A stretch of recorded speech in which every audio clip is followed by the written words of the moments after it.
আসসালামু আলাইকুম ওরহমতুল্লাহি ওবরাকাতুহু। আজকে কথা বলবো ডিভোর্সের পরে স্বামী স্ত্রীর সম্পত্তি বন্টনের সময় কোর্ট সাধারণত কোন কোন বিষয় বিবেচনা করে।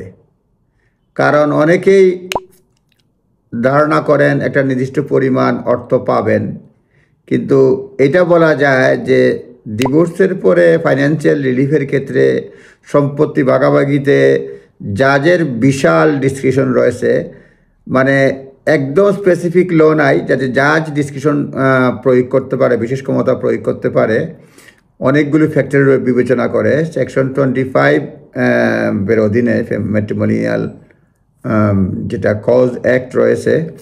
সো সেখানে অনেকগুলো বিষয় বিবেচনার কথা বলা আছে, যেমন দেখে ইনকাম, both parties, হাজব্যান্ড ওয়াইফের ইনকাম, আর্নিং ক্যাপাসিটি, প্রপার্টি এবং other financial resources which of the parties of the marriage has or likely to have in the foreseeable future।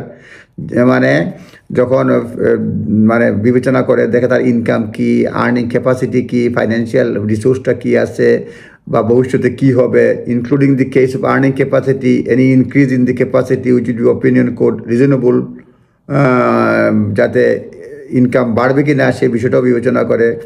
তারপরে মানে সম্পত্তি ডিস্ট্রিবিউট করার ব্যাপারে ফাইন্যান্সিয়াল নিডস কি, অব্লিগেশন কি, responsibilities কি ইচ পার্টিজ ম্যারেজ ও কিংবা ফিউচারে থাকবে।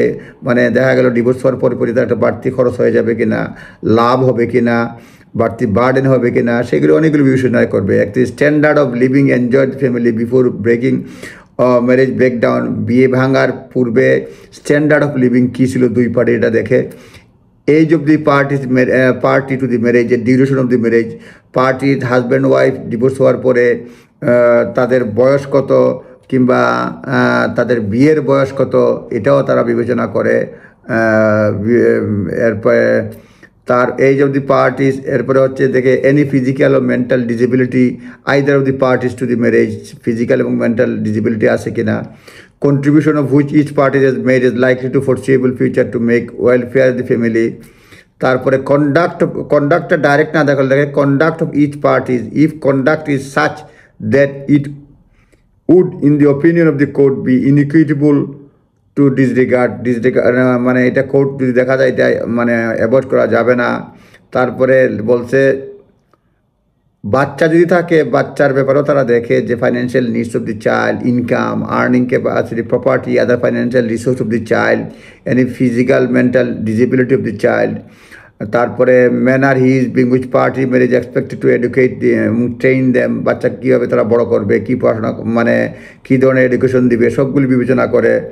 সুতরাং বিয়ের ক্ষেত্রে যখন ডিভোর্স হয়ে যায় তখন সম্পত্তির বন্টন হয়, বাড়ি ঘর থেকে ধরে ফাইন্যান্সিয়াল অর্ডার কোড দেখ, ফাইন্যান্সিয়াল রিলিফ বলে, সেখানে অনেকগুলো বিষয় বিবেচনা করে। যেগুলি বললাম সেগুলো আছে, তার বাইরে অনেক ধরনের আছে। সুতরাং আপনাকে সব কিছু ডিসক্লোজ করতে হবে এবং আপনার সব কিছু ডিসক্লোজ করার পরে যে কোনো লয়ার আগেও একটা আইডিয়া দিতে পারবে। আর কোর্টের প্রসিজিওরে তো ট্রায়ালের প্রথম দিকে বলে দেয়, কোর্ট সবসময় চায় যে আপনার ডিভোর্সের মানে কোর্টে ট্রায়াল ছাড়াই যে তো দুই পার্টি যে অবশ্যই মীমাংসা করতে পারে তাহলে ভালো। এটা প্রসিজিওর রয়েছে ট্রায়ালের মাধ্যমে, দুই পাশে এগ্রিড হয়ে বলে কনসেন্ট অর্ডার মাধ্যমে এটা সম্পন্ন করা যায়। জাস্ট একটা গাইডেন্স দিলাম, বাকিটা নিজ দায়িত্বে দেখে নেবেন। আসসালামু আলাইকুম।